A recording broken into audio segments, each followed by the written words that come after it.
नमस्कार दोस्तों, आप देख रहे हैं संस्कृति टीवी। हमारे देश में नदियों को मां का दर्जा दिया गया है, लेकिन भारत में ही एक नदी ऐसी भी है जिसे शापित माना गया है। उत्तर प्रदेश की इस नदी में नहाना तो दूर, लोग इसका पानी भी नहीं छूते। उत्तर प्रदेश की शापित नदी। नदियों से जीवन होता है। वे न केवल पीने के लिए पानी देती हैं, बल्कि फसलों से लेकर तमाम उपयोगों के लिए जल देती हैं। इसलिए नदियों को लाइफलाइन कहा जाता है। लेकिन जिस भारत देश में नदियों को मां कहा जाता है और उनकी पूजा की जाती है, खास मौकों पर नदी में स्नान करना बहुत महत्वपूर्ण माना जाता है। नदियों पर ही कुंभ, महाकुंभ आयोजित किए जाते हैं। वहीं एक नदी ऐसी भी है जिसे भयंकर शापित माना गया है।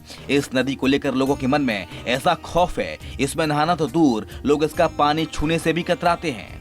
इस नदी के पानी को हाथ लगाना भी बहुत अशुभ माना जाता है। ये शापित नदी उत्तर प्रदेश में है और उसका नाम कर्मनाशा नदी है।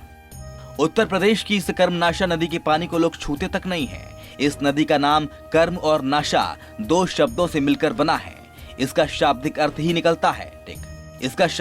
निकलता है काम नष्ट करने वाली या बिगाड़ने वाली। माना जाता है कि कर्मनाशा नदी का पानी छूने मात्र से काम बिगड़ जाते हैं और अच्छे कर्म भी मिट्टी में मिल जाते हैं। इसलिए लोग इस नदी से पानी को छूते ही नहीं हैं और ना ही किसी भी काम में उपयोग में लाते हैं। ये नदी उत्तर प्रदेश और बिहार में बहती है, लेकिन ज्यादातर हिस्सा यूपी में जाता है। यूपी में ये सोनभद्र, चंदौली, वाराणसी और गाजीपुर से होकर बहती है और बक्सर के पास जाकर गंगा में मिल जाती है। कर्मनाशा नदी को ना छूने का खौफ लोगों में इस कदर है कि जब लंबे समय पहले यहाँ पानी का इंतजाम नहीं था, तब लोग यहाँ रहने से बचते थे और जो लोग यहाँ रहते भी थे, वे फसल उगाने में इस पानी का उपयोग करने के बजाय फल खाकर गुजारा करना बेहतर समझते थे। कर्मनाशा नदी के शापित होने के पीछे एक पौराणिक कथा है।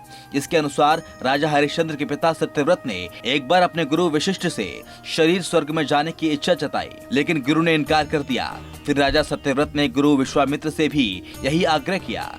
वशिष्ठ ने शत्रुता के कारण विश्वामित्र ने अपने तप के बल पर सत्यव्रत को सशरीर स्वर्ग में भेज दिया। इसे देखकर इंद्रदेव क्रोधित हो गए और राजा का सिर नीचे की ओर करके धरती पर भेज दिया।